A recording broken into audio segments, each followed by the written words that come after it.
Before we dive into tonight's deep-water memory race, let us introduce a very special co-host, Puppy, the lobster assistant here at Orange News. Puppy may have claws built for cracking shells, but tonight those claws are pointed squarely at the HBM4 battlefield, where billions of dollars and the future of AI infrastructure hang in the balance. Stay close to Puppy tonight, because this one gets technical fast, and you will want a guide. Our story tonight comes from DigiTimes, one of the most closely watched trade publications covering the Asia-Pacific semiconductor supply chain. Their reporting, published on July 6, 2026, lays out a clear and consequential shift. The global high-bandwidth memory market is expected to pivot away from HBM3E and move decisively toward HBM4 in the second half of 2026. This is not a gradual evolution, it is a hard turn, and the three dominant players in the HBM space, Samsung Electronics, SK Hynix, and Micron Technology, are all now positioning themselves for a sharper contest over market share in this next generation of memory architecture. The DigiTimes report specifically highlights that growing custom chip demand is one of the primary forces pulling the market toward HBM4 ahead of schedule.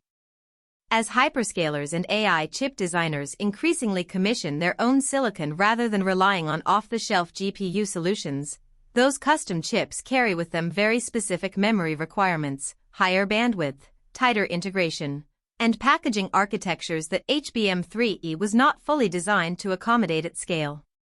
The transition is therefore not simply a generational memory upgrade, it is being pulled forward by the structural shift in how AI accelerators are being designed and procured at the top of the market. What makes this race particularly sharp, according to the DigiTimes reporting, is that all three memory giants are entering the HBM4 generation from very different positions.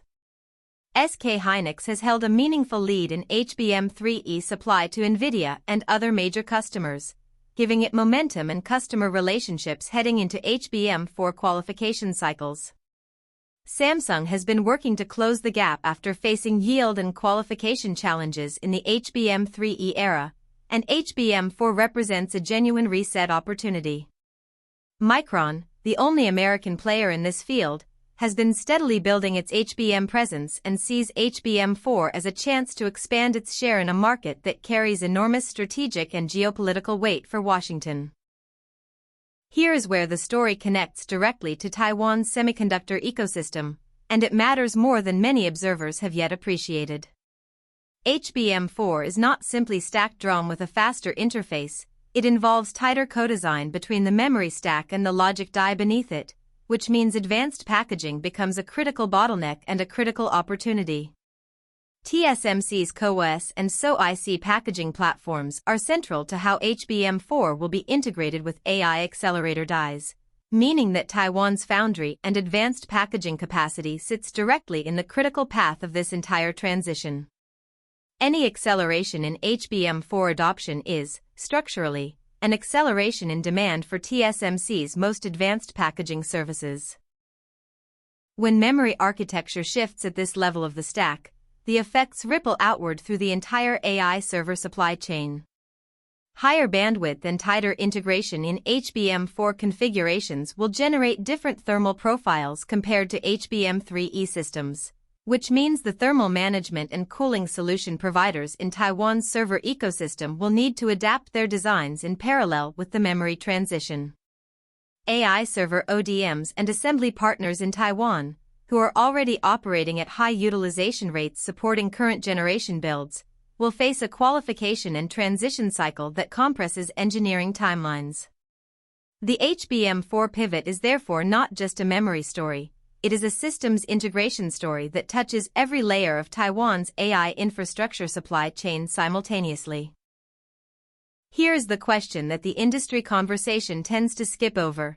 In an HBM4 world defined by custom chip demand, who actually holds the power to set the qualification timeline, the memory makers, the chip designers, or the foundry doing the packaging?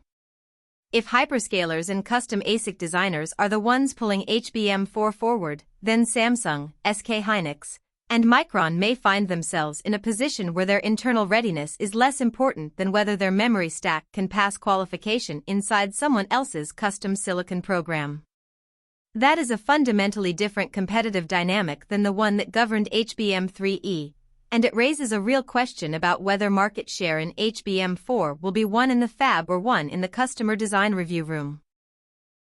The second blind spot worth examining tonight is the geopolitical dimension that sits underneath the technology narrative. Micron is the only US-headquartered player in this race, and Washington has made no secret of its interest in ensuring American memory capacity is not left behind in the AI era. But if SK Hynix continues to hold the strongest technical position entering HBM4, and Samsung uses this generation as a comeback story, the question of whether policy instruments, export controls, CHIPS Act incentives, or customer pressure will be used to reshape the competitive outcome becomes genuinely relevant. The HBM4 race is being reported as a technology competition, but it is also a proxy for a much larger argument about who controls the memory layer of global AI infrastructure. Tonight's takeaway is this: the HBM4 transition is not just a memory upgrade cycle. It is the moment when custom AI chip design, advanced packaging capability, and geopolitical memory strategy all converge at the same inflection point, and Taiwan's supply chain sits exactly at the center of that collision. If you want to keep tracking how these forces reshape the semiconductor and AI infrastructure landscape week by week, subscribe to Orange888tw and follow Orange News. Puppy and the team will be here every night to make sure you never miss the signal inside the noise.